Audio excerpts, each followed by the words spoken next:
Masih bersama saya Budiman Tanrujo di Satu Meja The Forum. Kembali ke Pak Samsu Jalal, penandatangan Forum Purnaweran Prajurit TNI. Salah satunya adalah tuntutan untuk kembali ke Undang-Undang Dasar 1945 yang lama.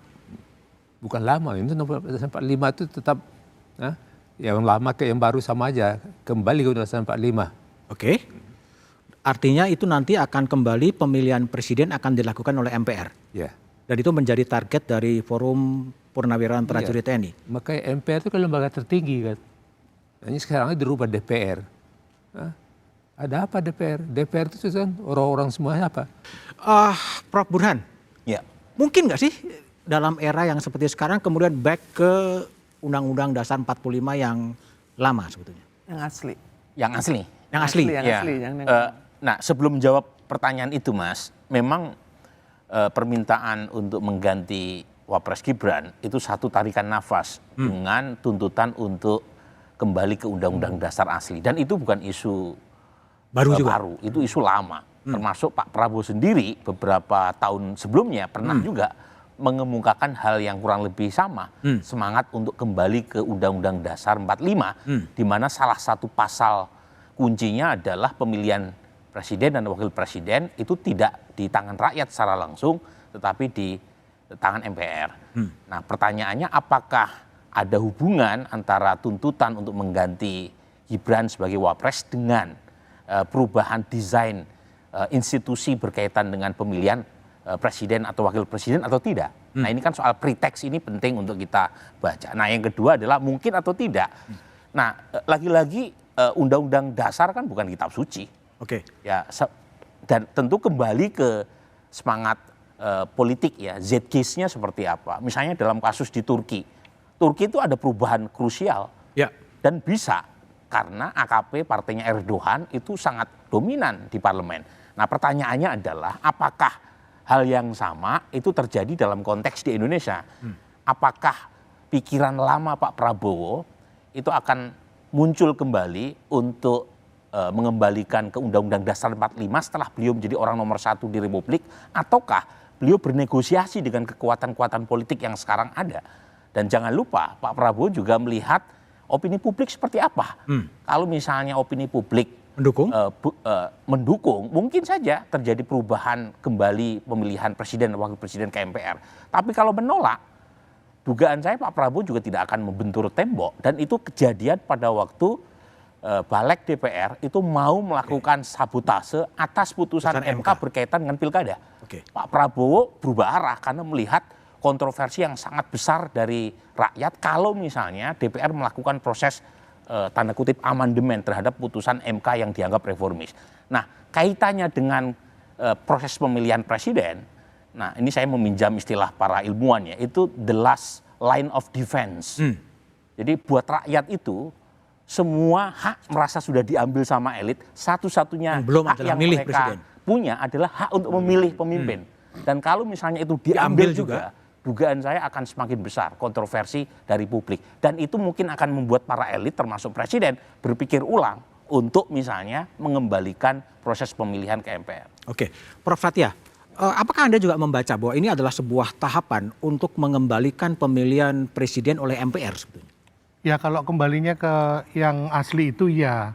Tapi kalau kita lihat secara teori dan dalam praktek, kan sebenarnya perubahan undang dasar itu ada dua macam. Pertama yang terjadi di dalam undang-undang dasar, yang kedua terjadi di luar undang-undang dasar. Ya. Yang dalam undang dasar itu yang 4 kali berubah itu. Pasal 37. UUD 45 asli ke Konstitusi RIS 49, Undang Dasar sementara 50, kembali ke UUD 45 sampai ke UUD 45 yang setelah reformasi. Nah, yang di luar Undang-Undang Dasar itu ada 9 kali dulu saya hitung. Termasuk MPR itu dulu pertama kali mengubah pasal 7 itu lewat perubahan di luar Undang-Undang Dasar, yaitu dengan ketetapan MPR yang mengenai pembatasan masa jabatan presiden. Terus ada pemberian kekuasaan yang besar kepada Presiden Soeharto dulu.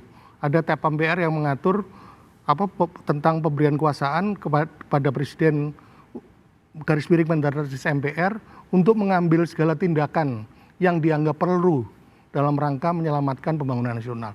Itu kewenangan yang sangat besar. Itu perubahan dasar begitu loh. Oke.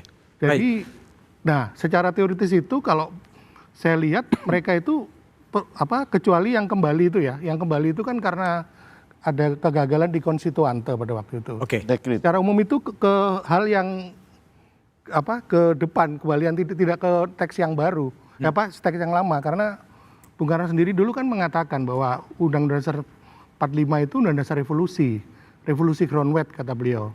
Nanti kalau kita sudah merdeka, kita bikin lagi Undang Dasar yang baru, begitu loh. Oke, baik. Padahal beliau yang termasuk pembuatnya kan. Oke, Mbak Irma, kalau Mbak Irma lihat, kalau memang arahnya adalah meminta kembali kepada Undang-Undang Dasar yang asli, apakah ini juga kemajuan demokrasi atau kemunduran demokrasi menurut Anda? Ya, tadi kan sebenarnya kan kalau urusan dari kembali ke Undang-Undang Dasar ini, kita kan sudah melalui amandemen beberapa kali dan kita sudah sampai di tahapan di mana kita juga mendapat penghargaan bahwa kita mampu berdemokrasi dengan damai. Kita bisa membandingkan dengan negara-negara lain yang masih lawless dan belum bisa mencapai seperti capaian kita. Ada hal yang lebih, kalau menurut saya ya, lebih menjadi concern bahwa masalah yang terbesar dari bangsa ini ketika ingin mengubah undang-undang, konstitusi dan lain-lain, kita tidak boleh melupakan bahwa masalah kita yang utama itu adalah masalah korupsi yang masih terjadi. Ya kan? Dan kita harus mengakui bahwa dari the index corruption perception itu kita masih di judikatif dan juga di legislatif. Artinya kita harus memberi perhatian yang khusus terhadap corruption ini. Apapun yang dilakukan di DPR, di MPR maupun di lembaga-lembaga lain tidak lepas dari urusan ini. Dan saya pikir usulan dari para purnawirawan untuk memperbaiki bangsa dan negara ini tidak menjadi politik praktis karena ada keluhuran di situ, ada nilai-nilai Pancasila, ada Sabta Marga dan juga bagaimana bangsa ini bisa maju kalau kita sendiri masih terkenal sebagai bangsa yang terkorup. Saya bicara tentang ini karena saya bukan ahli hukum tata negara. Namun saya adalah seorang aktivis anti korupsi dan saya juga ikut mendirikan KPK. Artinya banyak masalah yang harus kita hadapi, namun masalah yang utama harus kita prioritaskan. Yang mana dulu? Yang utama, yang mana dulu? Kalau saya bilang sih korupsi itu sudah mencapai ke taraf yang sangat parah. Karena jumlahnya pun sudah tidak masuk akal. Ya kan, ribuan triliun. Kalau kita mengambil contoh bagaimana negara memberikan prioritas. Saya teringat kepada San Salvador. Bagaimana Nayib Bukele tahu bahwa ada satu mafia di sana, gangster dan 2 korupsi, maka dia melakukan upaya penindakan terhadap hal yang paling mendesak ini. Karena apapun yang kita bicarakan di sini, akarnya itu adalah corruption. Corruption ya? Baik undang-undang yang mungkin tidak sesuai dengan keadilan, baik juga undang-undang yang terlalu memihak kepada partai-partai politik atau elit-elit. Nah itu yang harus kita perbaiki. Kenapa? Karena kalau saya pikir undang-undang perampasan aset koruptor itu menjadi idaman dan juga keinginan dari rakyat banyak yang jauh lebih berkaitan langsung dengan kehidupan mereka. Jadi saya pikir semua harus sepakat fokus ke situ dulu ya. Sepakat dulu. Sebenarnya bangsa ini masalah terbesarnya apa sih? Jadi kita ramai-ramai bicara itu dan mulai dengan diri sendiri, mulai dengan lingkungan sendiri, lalu juga kita bisa mengkritisi, memberi masukan kepada pemerintah. Karena kan Presiden Prabowo berjanji bahwa akan memberantas korupsi. Baik. Yang korupsi minggir. Jadi ya mungkin para purnawirawan bisa memberikan masukan kepada hal-hal yang seperti itu. Menteri-menteri yang korupsi minggir. Kalau ada buktinya dan memang kita bisa ya membuat rakyat menjadi sadar betapa bahayanya korupsi, maka kita bisa menjadi negara yang jauh lebih maju. Baik. Bung Andreas, sejauh mana MPR sudah merespon? MPR berulang kali ngomong akan amandemen kelima atau apapun, menanggapi pernyataan dari Forum Purnawirawan gimana soal kembali kepada undang-undang yang asli itu? Ya, saya melihat hal yang kurang lebih mirip dengan apa yang disampaikan oleh Prof. Burhan tadi gitu.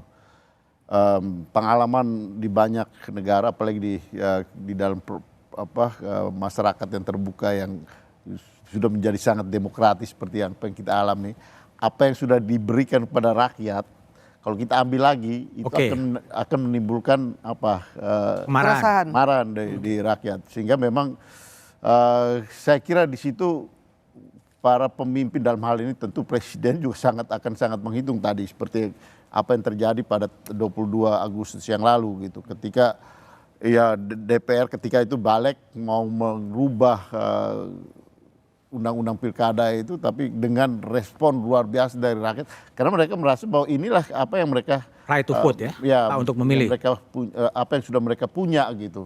Yang lain semua sudah terbagi ke elit politik melalui proses pemilu. Jadi hak dasar mereka yaitu ya sebagai rakyat itu kalau diambil lagi itu akan menimbulkan reaksi gitu. Nah situasi itu mungkin berbeda dengan ketika Bung Karno dulu di dekret presiden dekret presiden gitu. Oke, baik.